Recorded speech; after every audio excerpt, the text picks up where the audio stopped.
Good morning, dolls. So I'm at my venue a little bit early.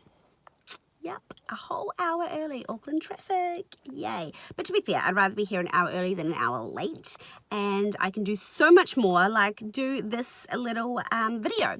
So what I wanted to just jump online and say is, what is the essential things that you can't live without?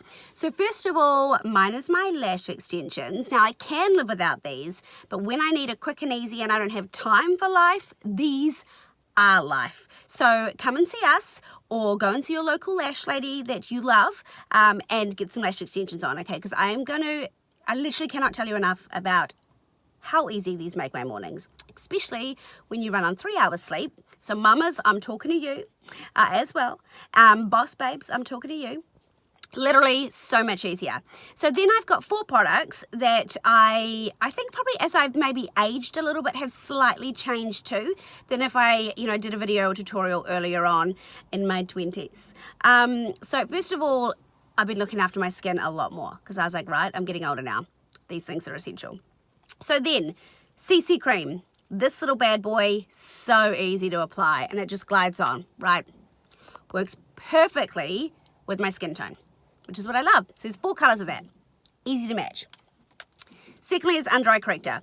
So in any tutorial or any live video I do, this is always my spoken favorite product.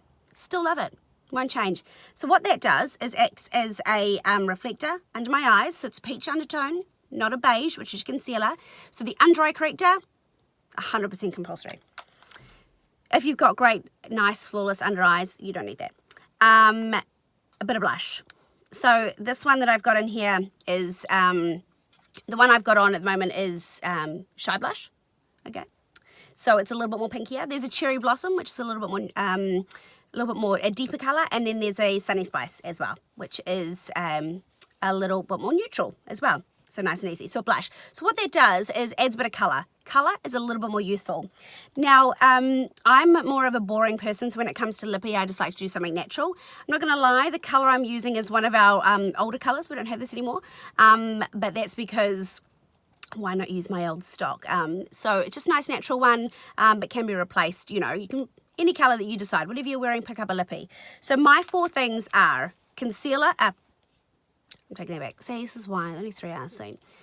CC cream, under eye corrector, blush, and Lippy lip gloss or lip balm. Something to hydrate those lips, okay? Because if they're all dry, you'll not look so fun. That's it. Those are like my absolute basics. Now, I am going to say that having this look, not using a primer or a finishing spray, means I am going to have to touch it up throughout the day, especially in this heat at the moment. So if you had more time, for example, I would chuck on a primer, because that, first of all, that makes your coverage a little bit fuller. It's SPF 15, and it's going to help your foundation stick and stay a lot longer throughout the day. It's not going to move as much. Then either a mineral powder, a translucent powder, or a finishing spray. So once you've chucked that on, just dust that over your areas where you need it to hold. So just adding 2 more products, you can actually get a whole lot longer last throughout the day. But that's okay, because I plan on doing a tutorial later. And I'm not too bothered about this lasting, 12 hours. I'm okay with it lasting, a few hours to just get me through my morning. But it's easy enough to touch up with those products. How cool is that? So I hope you guys have a fantastic day. And I will be touching it a lot more this year with different tutorials, different products. And I cannot wait to update you girls.